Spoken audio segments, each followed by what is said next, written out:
I stumbled upon one of your story that eerily mirrored my own experiences, and it sparked something within me.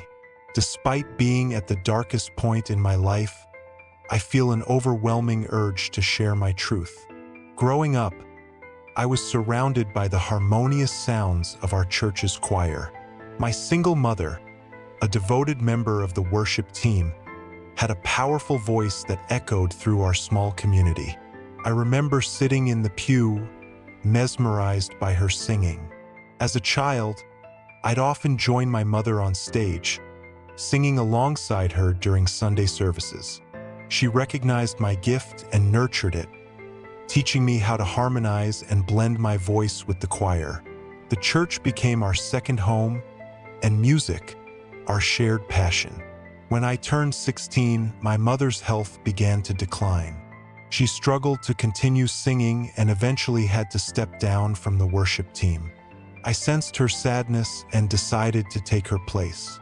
With her guidance, I began leading worship, my voice filling the sanctuary with a maturity beyond my years. As I grew older, I chose to pursue accounting in university, but my passion for music never faded. Before leaving for school, my mother connected me with a local church near campus, urging me to continue singing. She knew I needed to nurture my gift. At university, I joined the church choir, and music became my refuge amidst academic demands. After graduation, I returned home, feeling a strong calling to continue my mother's legacy. I rejoined my childhood church, now as the lead worship singer. It didn't take long for the church to become known for its vibrant music ministry. Our gospel festivals started to attract attention from the community and beyond. One day, I received news that shook me to my core. One of the well-known singers from a renowned gospel group would be visiting our festival. The day of the festival arrived, and I saw him walk into our sanctuary. I rubbed my eyes, wondering if I was dreaming. The Sunday after the festival, he attended our church service. Everyone was abuzz, thrilled to see him in person. After the service, my spiritual father called me to his office. I walked in, and there he was, the gospel singer. My spiritual father smiled and said, "I've been telling him about you." My heart skipped a beat. The singer looked at me with piercing eyes and said, "Your voice touched me deeply. It would be amiss if this voice doesn't touch the world also." His words echoed in my soul, awakening a sense of purpose I had never felt before. He promised to put in a word for me with his group. Months passed, and I didn't hear anything, but I never gave up on my singing. I continued to lead worship, pouring my heart into every song. Then, one day, they arrived, 3 members from the well-known gospel group. Household names in the gospel music industry all came to see me perform. I sang that day with every fiber of my being, determined not to miss this opportunity. Felt like an interview, and my performance was the test. Their presence was a reminder that God's timing is perfect. He had been working behind the scenes, opening doors for me. That day, everyone was visibly touched by my singing, including the gospel group members.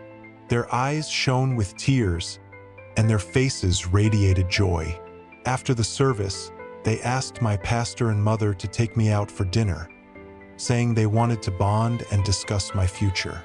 Everyone was beaming with happiness for me. I felt God's presence, knowing He was guiding my path. They took me to an upscale restaurant. Everything was fancy and elegant. When we arrived, the entire gospel group was there, waiting for us. We dined, laughed, and bonded over stories.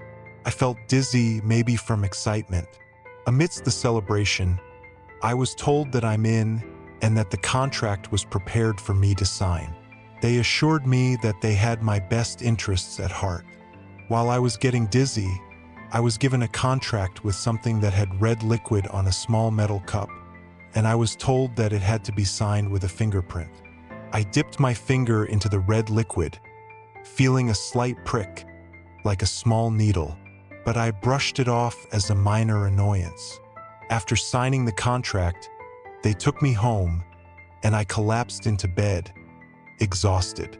The next morning, I woke up to find $10,000 in my bank account. I was stunned, but the events of the previous night were hazy. Something felt off, but I couldn't quite put my finger on it. Life moved quickly after that.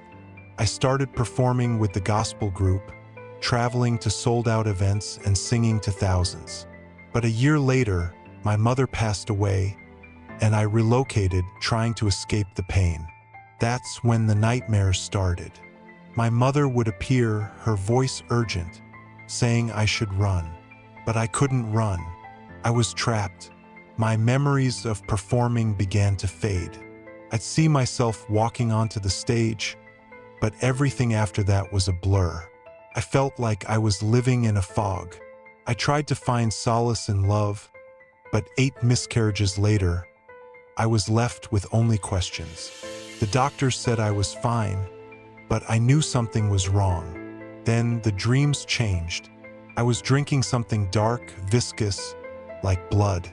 I'd wake up, my heart racing, with an overwhelming sense of dread. I knew I was in too deep. The contract, the performances, the strange occurrences, it all felt sinister. I suspected the worst. The devil was using me. But who could I turn to? I was bound by a contract, one that seemed to be sealed with more than just ink. It was bound by death. Now I'm trapped, living a life that's no longer mine. The gospel music that once brought me joy now feels tainted, corrupted. I'm searching for a way out, but every door leads to more questions. Will I ever find freedom, or am I forever tied to this dark pact?